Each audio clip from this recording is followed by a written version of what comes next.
সবাইকে শুভেচ্ছা। হোমিও ডাইজেস্টের পক্ষ থেকে আমি ডাক্তার শাহিন মাহমুদ, ডিএসএমএস এর চতুর্থ বর্ষের কেস টেকিং ও রেপার্টরি সেকশনের আলোচনার আমি বাদবাকিটুকু সম্পন্ন করছি। ডাক্তার হানিম্যান কি বলেছেন আমাদের।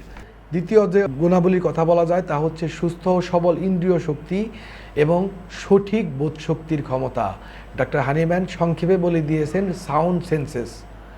দুটো ব্যাপারকে আপনাকে মাথায় রাখতে হবে। সর্বত্র আমি দেখেছি শুধু একটি অংশকে এখানে আলোচনা করা হয়, যে সুস্থ সবল ইন্দ্রিয় শক্তি, অর্থাৎ আপনার নাকের ঘ্রাণ শক্তি, আপনার কানের শ্রবণ শক্তি, আপনার স্পর্শ শক্তি, আপনার চোখের দৃষ্টি শক্তি, এগুলো ঠিক আছে কিনা, এগুলোর মাধ্যমে আপনি নিখুঁত বিষয়টি বুঝতে পারলেন কিনা, তার কথাবার্তা সব কিছুকে নিখুঁতভাবে আপনি শুনতে পেলেন কিনা, দেখতে পেলেন কিনা। কিন্তু আপনার ইন্দ্রিয় যদি ত্রুটিযুক্ত হয় এবং আপনি যদি তা না জানেন, না খেয়াল করেন, তাহলে অবশ্যই আপনি ত্রুটিযুক্ত তথ্য পাবেন এবং সর্বশেষ ভুল সিদ্ধান্ত উপনীত হবেন। কাজেই ইন্দ্রিয় ত্রুটিযুক্ত না থাকাটা একটি চিকিৎসকের জন্য অত্যন্ত গুরুত্বপূর্ণ ব্যাপার। যদি তা থেকে থাকে তাকে অবশ্যই সংশোধন করতে হবে, তা যেভাবেই হোক। কিন্তু কথা হচ্ছে শুধু এটুকুই নয়, আপনি যে তথ্যটি পেলেন, যে গন্ধটি পেলেন, যে বর্ণটি পেলেন, যে শব্দটি পেলেন, তাকে আপনার সঠিক বিশ্লেষণ করার মতো সঠিক বোধশক্তিও আপনার মধ্যে থাকতে হবে। এটা চিকিৎসকের একটি এক্সট্রা সেন্স, তা আপনার মধ্যে থাকতে হবে। এই বোধশক্তির মাধ্যমে আপনি বুঝবেন কোনটা স্বাভাবিক, কোনটা বিকৃত, কোনটা গুরুত্বপূর্ণ নয়। এবং অনেক চিকিৎসক শুধু এগুলোর দ্বারাই প্যাথোলজিক্যাল ডায়াগনোসিস, মায়াজমেটিক ডায়াগনোসিস পর্যন্ত করতে পারেন। তো কাজেই চিকিৎসকের এই সুস্থ সবল ইন্দ্রিয় এবং সঠিক বোধশক্তি অত্যন্ত গুরুত্বপূর্ণ। ডাক্তার হানিম্যানের ভাষাই আমরা দেখতে পাচ্ছি। এরপর ডাক্তার হানিম্যান যে বিষয়টি নিয়ে আলোচনা করছেন তা হচ্ছে রোগী পরিদর্শন ও রোগ লক্ষণ নির্ণয়ে একনিষ্ঠ মনোযোগ, বা ডাক্তার হানিম্যান বলছেন অ্যাটেনশন ইন অবজার্ভিং। অর্থাৎ আপনার একনিষ্ঠ মনোযোগ চিকিৎসার ক্ষেত্রে আপনার রইল কিনা।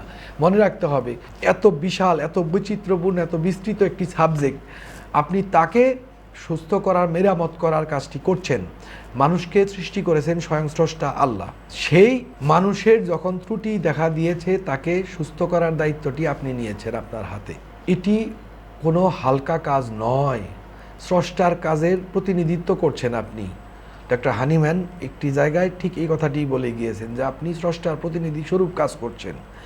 সেখানে আপনি যদি একনিষ্ঠ না হন, আপনার মনোযোগ যদি সম্পূর্ণ না থাকে, এই হলিস্টিক অ্যাপ্রোচ, এই বিশাল বিস্তৃত বিষয়ের সঠিক জ্ঞান পাওয়া কোনোভাবেই সম্ভব নয়। এই জ্ঞানটি পাওয়ার পথ হচ্ছে কেস টেকিং।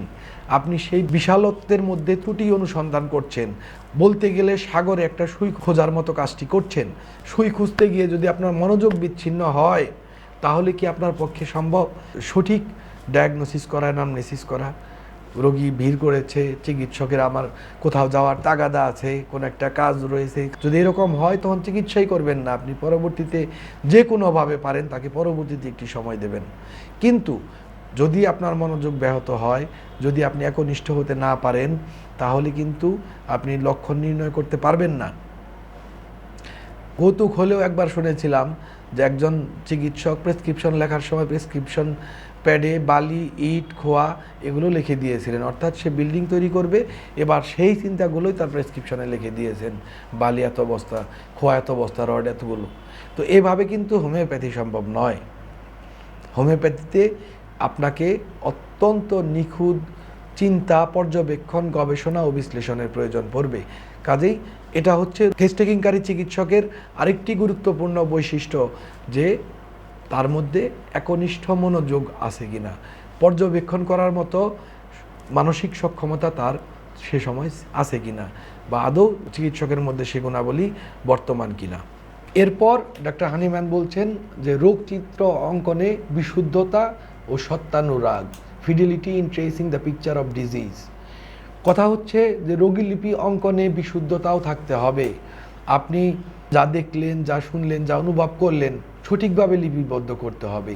রোগী একটা কথা বলেছে, আপনি গুরুত্ব দিলেন না, কিংবা তাকে অন্যভাবে লিখলেন, সংক্ষিপ্ত সাংকেতিক চিহ্নে লিখে রাখলেন, কোনো একটা লক্ষণ বাদ দিয়ে দিলেন, কোনো একটা লক্ষণকে নিজে ইন্টারপ্রেট করে ব্যাখ্যা করে যে রোগীর এই অর্থটির এই মানে আপনি দাঁড় করালেন, তাহলে আপনার রোগচিত্র অঙ্কনে বিশুদ্ধতা রইল না। আপনাকে রোগীর ভাষায়, রোগীর কথা এবং বিভিন্ন অনুসন্ধানের মাধ্যমে সেই কথাগুলো পূর্ণতার মাধ্যমে সম্পূর্ণ রোগচিত্র অঙ্কন করতে হবে। এখানে আপনি নিজের তরফ থেকে কিছু ঢোকাতে পারবেন না, এমনকি রোগীকে এমনভাবেও প্রশ্ন করতে পারবেন না যে রোগীর কথাটি আপনার কোনো আচরণ বা কথার দ্বারা বায়াসড হয়ে যায়, প্রভাবিত হয়ে যায়। রোগীর কাছ থেকে কোনো কিছু কৌশলে আপনার সুবিধা মতো কিছু শুনে নিয়ে নিলেন, যে এটা করলেও মুখ ওষুধের সাথে মিলবে, এভাবে প্রশ্ন করি না, এটা হতে পারবে না। এখানে ডাক্তার হানিম্যান বলছেন যে বিশুদ্ধতা থাকতে হবে রোগচিত্র অঙ্কনে। এরপর ডক্টর হানিম্যান বলছেন বিশেষ বুদ্ধিমত্তার অধিকারী বা কৌশলে রোগীর সঠিক তথ্যটি জেনে নেবার অধিকারী। ডক্টর হানিম্যান এখানে ট্যাগ শব্দটির দ্বারা এই ব্যাপারটি প্রকাশ করেছেন। আপনারা জানেন যে ডক্টর হানিম্যান নিজেই অর্গানন অফ মেডিসিনের বিভিন্ন অ্যাফোরিজমে বলেছেন যে রোগী অনেক সময় বাড়িয়ে বলবে, অনেক সময় সে এতই অলস উদাসীন হবে যে বলতেই চাইবে না, কিংবা অনেক লজ্জাস্কর বিষয় আছে নিজের সম্বন্ধে যেগুলো সে উল্লেখ করবে না, আত্মীয় স্বজনও উল্লেখ করবে না, অনেক বিষয় আছে গোপন করে যাবে। তো এই বিষয়গুলো বের করার জন্য ডক্টর হানিম্যান নিজে নির্দেশনা দিয়েছেন। দেখুন, মানুষ এত বিস্তৃত সাবজেক্ট যে অর্গাননের যে নির্দেশনা এটাকে বলতে পারেন শিরোনাম স্বরূপ। মানুষের এত বিচিত্রতা আছে যে আপনি শুধুমাত্র গুটি কয়েক পদ্ধতি অবলম্বন করেই সমস্ত সমাধান করতে পারবেন না। মানুষের সেই সমস্যাগুলো উত্তরণ করতে, মানুষের সেই কথাগুলোকে বের করে আনতে আপনার উপস্থিত বুদ্ধির প্রয়োজন পড়বে, তাৎক্ষণিক বুদ্ধির প্রয়োজন পড়বে, একটি বিশেষ বিচক্ষণতার প্রয়োজন পড়বে। আপনার সেই বিচক্ষণতা থাকতে হবে, নয়তো শুধুমাত্র মুখস্থ করে কখনোই এই কাজটি কমপ্লিট করা যায় না। মানুষের মন, আবেগ, শরীর সমস্ত কিছু এত বেশি বিচিত্র, মানুষ এত বেশি বৈচিত্র্যপূর্ণ অবস্থার মধ্যে দিয়ে আসতে পারে এবং এত ভিন্ন ভিন্ন স্বতন্ত্র আচরণ করতে পারে যে প্রত্যেকটি ক্ষেত্রে প্রত্যেকটি কেস যেমন আমাদের কাছে নতুন থাকে, ঠিক এইরকম প্রত্যেকটি কেসের মধ্যে আমাদের পদ্ধতি, কেস টেকিং করার পদ্ধতিও আসলে নতুন থাকে। একটি কেসের সাথে আর একটি কেস মিলবে না, অনেক কথা থাকে সেখানে। চিকিৎসককে বিভিন্ন কৌশলে সঠিক তথ্যটি বের করে আনতে হয়, ক্রস কোশ্চেনিং করতে হয়। তো রোগীলিপি অঙ্কনে চিকিৎসককে এই বিশেষ বুদ্ধিমত্তার ব্যবহার করতে হবে, তাকে সেই বুদ্ধিমত্তার অধিকারী হতে হবে যেন রোগীর সমস্ত কথাকে বের করে নিয়ে আসা সম্ভব হয়। এরপর ডক্টর হানিম্যান বলছেন রোগ লক্ষণ অনুসন্ধানে সতর্কতা, অর্থাৎ কোশন ইন কন্ডাক্টিং দ্য ইনকোয়ারি। আমি আমার নিজের প্র্যাকটিক্যাল লাইফ থেকে বলছি, রোগীকে আমি একটি প্রশ্ন করেছি, রোগী উত্তর দিয়েছে, আমি কিন্তু নেইনি। আমি তার মুখ, চোখ, কথা থেকেই বুঝতে পেরেছি যে রোগী আমার কথাটা আসলে অতটা মনোযোগ দিয়ে শুনেইনি, সে অন্য কিছু চিন্তা করছিল। আমার জানা মতে প্রত্যেকটি চিকিৎসকের এই ধরনের সিচুয়েশন আছে, আপনারা বুঝতে পারবেন। এটা আমার একবার ঘটেনি, এটা আমার বহুবার ঘটেছে, যে রোগী আসলে অনেক সময় ব্যাখেয়ালেই করে দিচ্ছে, না করে দিচ্ছে, এবং ব্যাখেয়ালেই সে উত্তর দিয়ে দিচ্ছে, একটা কিছু বলে দিচ্ছে। তো আপনাকে সতর্ক থাকতে হবে। এটা শুধুমাত্র রোগীর লক্ষণের এই সংগ্রহ করার ব্যাপারেই নয়, আপনার লেখার ব্যাপারে, আপনার শোনার ব্যাপারে, আপনার প্রতিটি, অর্থাৎ কেস টেকিংয়ের প্রতিটি ক্ষেত্রে এই সতর্কতাটি অবলম্বন করতে হবে। আপনি আপনার নিয়মকানুনগুলো ঠিকমতো মানছেন কিনা, আপনি অর্গাননের দেওয়া নির্দেশনা ঠিকমতো মানছেন কিনা, সমস্ত ব্যাপারেই সতর্কতাটি থাকতে হবে। ঠিক এরকম রোগ লক্ষণ অনুসন্ধানেও সতর্কতা থাকতে হবে। রোগীর কোনো একটা বিষয় যদি না মেলে, আমার জীবন থেকে আমি বলতে পারি, আমার ক্রনিক রেনাল ফেইলিওরের একটা রোগীর ট্রিটমেন্ট করার সময় তার প্লাটেলেটস হঠাৎ দেখলাম মারাত্মক রকম কম, কোনোভাবেই এর কারণ খুঁজে পাচ্ছিলাম না। তার ডেঙ্গুও হয়নি, রিসেন্ট একটি সাধারণ অ্যাকিউটে সে ভুগেছে, কিন্তু তার জন্য এতটুকু প্লেটেলেটস নামার কথা না। যেহেতু মিলছে না, সেহেতু অনেক অনুসন্ধানের পর জানতে পেলাম যে তিনি আমাকে প্রথমে বলতে চাননি, যেহেতু ক্রনিক রেনাল ফেলিউরের অন্য কোনো ওষুধ নেওয়াটা আমি নিষেধ করে দিয়েছিলাম। অবশেষে স্বীকার করলেন যে তিনি একটি অ্যান্টিবায়োটিক ব্যবহার করেছিলেন, সিপ্রোফ্লক্সাসিন, এবং আপনারা জানেন যে সিপ্রোফ্লক্সাসিনের প্লেটলেটস কমিয়ে ফেলার ক্ষমতা আছে। এটা যদি আমি ওই সময় না বের করতে পারতাম তাহলে কিন্তু কেসটি আমার কাছে অস্বচ্ছ হয়ে যেত। হয়তো আমি অন্য কোনো একটি ভুল ওষুধ বা অপ্রযোজ্য ওষুধ দিয়ে কেসটিকে মিঙ্গল করে ফেলতে পারতাম। এছাড়াও আরও বহু রকমের সিচুয়েশন আমি দেখেছি যে একটি কেস যে পর্যন্ত পরিচ্ছন্নভাবে আপনি বুঝতে না পারবেন, সতর্কতার সাথে বুঝতে না পারবেন, ততক্ষণ পর্যন্ত আসলে তাতে কার্যকরী পদক্ষেপ নেওয়া সম্ভব হবে না। তো যাই হোক, ডাক্তার হানিম্যান এখানে এই সতর্কতার ব্যাপারটি বিশেষভাবে উল্লেখ করছেন, কোশন ইন কন্ডাক্টিং দ্য ইনকোয়ারি। এরপর ডাক্তার হানিম্যান বলছেন মানব প্রকৃতি ও রোগ প্রকৃতি সম্বন্ধে বিশেষ জ্ঞান, নলেজ অফ হিউম্যান নেচার বলার অপেক্ষা রাখে না। আমার একটু আগের আলোচনায়ও আপনারা দেখেছেন যে মানুষ হচ্ছে সবচাইতে বিচিত্র প্রকৃতির প্রাণী এবং মাল্টিপল এক্সিস্টেন্স তার মধ্যে আছে, বহু পর্যায়ের সত্তা তার মধ্যে বিদ্যমান। মানুষের মধ্যে যেমন শরীর আছে, তেমন তার মন আছে, তার আবেগ আছে, তার আত্মা আছে, কিছু বিমূর্ত, কিছু মূর্ত, কিছু পার্থিব, কিছু অপার্থিব, কিছু শক্তি, কিছু বস্তু। এত বিচিত্র একটি সৃষ্টির যদি প্রকৃতি তার এবং তার শরীরের রোগ প্রকৃতি অর্থাৎ তার বিশৃঙ্খলার প্রকৃতি সম্বন্ধে বিশেষ জ্ঞানে গুণান্বিত না হলে আপনার পক্ষে সঠিক কেস টেকিং করা সম্ভব নয়। যারা শুরুতে কেস টেকিং করতে যায় তাদের পক্ষে কোনোদিনও কেস টেকিং করা সম্ভব হয় না। একজন চিকিৎসককে মানুষের কিছুদিন চিকিৎসা করার পর এবং ম্যাটেরিয়া মেডিকা সম্বন্ধে বেশ কিছুটা জ্ঞান অর্জন করার পরই কেবলমাত্র আসলে সত্যিকারভাবে কেস টেকিং করার যোগ্যতা অর্জিত হয়। তার আগ পর্যন্ত বলা যেতে পারে কেস টেকিং করার একটা প্র্যাকটিস চালু থাকে।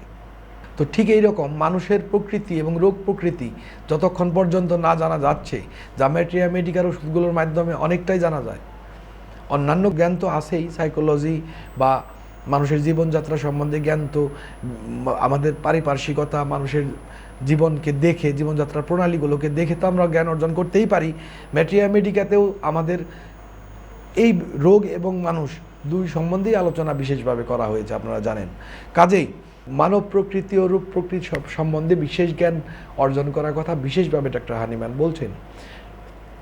এছাড়া ডাক্তার হানিম্যান বলছেন রোগ লক্ষণ অনুসন্ধানে ধৈর্য, patience in an eminent degree, অর্থাৎ বেশ একটা গুরুত্বপূর্ণ মাত্রা পর্যন্ত আপনার ধৈর্য থাকতে হবে। আমি বলেছি এত বিশাল বড় একটি কাজ কখনোই ধৈর্য ছাড়া সম্ভব নয়। এত বিচিত্র একটি কাজ এবং যেখানে আপনার সাবজেক্ট প্রতি মুহূর্তে আপনাকে দ্বিধায় ফেলে দিতে পারে, আপনাকে ধোঁকা দিতে পারে, আপনাকে মিথ্যা তথ্য দিয়ে আপনাকে মিসলিড করতে পারে, ভুল পথে চালিত করতে পারে, সেখানে আপনি অধৈর্য হলে আপনি নিজেই বায়াসড হয়ে যাবেন। আপনার পক্ষে কেস টেকিং করা সম্ভব হবে না। আপনাকে যেখানে নিবিড় পর্যবেক্ষণ করতে হবে, সতর্কতার সাথে গভীরে লুকিয়ে থাকা তথ্যকে বের করে নিতে হবে এবং তাকে সম্পর্কিত করতে হবে সমগ্র পৃথিবীর সাথে, পরিবেশের সাথে, রোগীর সাথে, রোগীর সমাজ, তার পরিবার, তার শরীর, তার মন, সমস্ত কিছুর সাথে, সেখানে ধৈর্য না থাকলে তা কোনোদিনও সম্ভব নয়। এছাড়া আরও বহু ধরনের গুণাবলী থাকতে পারে। বহু চিকিৎসক বহু সময় বলেছেন, আমি আমার হোমিওপ্যাথিক কেস টেকিং ও ফলো আপ ম্যানেজমেন্ট বইতেও বলেছি যে এছাড়া হোমিওপ্যাথিক দর্শনের উপলব্ধি, হোমিওপ্যাথিক ম্যাটেরিয়া মেডিকা সম্বন্ধে দক্ষতা, প্রি ক্লিনিক্যাল সাবজেক্টগুলো সম্বন্ধে জ্ঞান, পরিবেশ বিজ্ঞানের জ্ঞান, সমাজ, সংস্কৃতি, বিশ্ব পরিস্থিতি সম্বন্ধে আপডেট হওয়া, মানুষের জীবনযাত্রা প্রণালী সম্বন্ধে অভিজ্ঞতা লাভ করা, সাইকোলজি সম্বন্ধে জ্ঞান, আচরণ, অভিব্যক্তির অর্থ সম্বন্ধে ধারণা, অ্যালোপ্যাথিক ওষুধের পার্শ্ব প্রতিক্রিয়া সম্বন্ধে ধারণা, প্রচলিত ভাষা ও শুদ্ধ ভাষার জ্ঞান, সম্পর্ক উন্নয়ন ও জনসংযোগ সম্পর্কিত ধারণা, সমানুভূতির চর্চা, নিজের আচরণ ও নিজের মায়াজম সম্বন্ধে সচেতনতা ইত্যাদি আরও বহু বিষয়ে জ্ঞান ও গুণাবলী একজন চিকিৎসকের প্রয়োজন হতে পারে। যা আমি আমার বইতে এই বিষয়গুলো সম্বন্ধে আলোচনা করেছি, যেগুলো আলোচনা করেছি এর বাইরেও আরও বহু গুণাবলী চিকিৎসকের প্রয়োজন হতে পারে, লাগতে পারে, প্রয়োজন হয়। কিন্তু অর্গানল অফ মেডিসিনে ডাক্তার হানিম্যান এই বিষয়গুলোকেই তুলে ধরেছেন মৌলিক গুণাবলী, যা না হলেই হবে না। এই হচ্ছে মূলত একজন চিকিৎসকের যে গুণাবলীর প্রয়োজন পড়বে কেস টেকিং করতে। তো শিক্ষার্থী বন্ধুরা, আশা করি আপনাদের কাছে এই বিষয়টি অনেকটা পরিষ্কার হয়েছে যে একজন কেস টেকিংকারী চিকিৎসক হতে গেলে আপনার কী কী গুণাবলীর প্রয়োজন হবে ডাক্তার হানিম্যানের কথায়, হানিম্যানের ভাষায়। তো আমরা এই গুণাবলীর কোনোটাই বাদ দিতে পারবো না, এর চাইতে বহু বেশি গুণাবলী আমাদের আধুনিক সময়ে প্রয়োজন হতে পারে।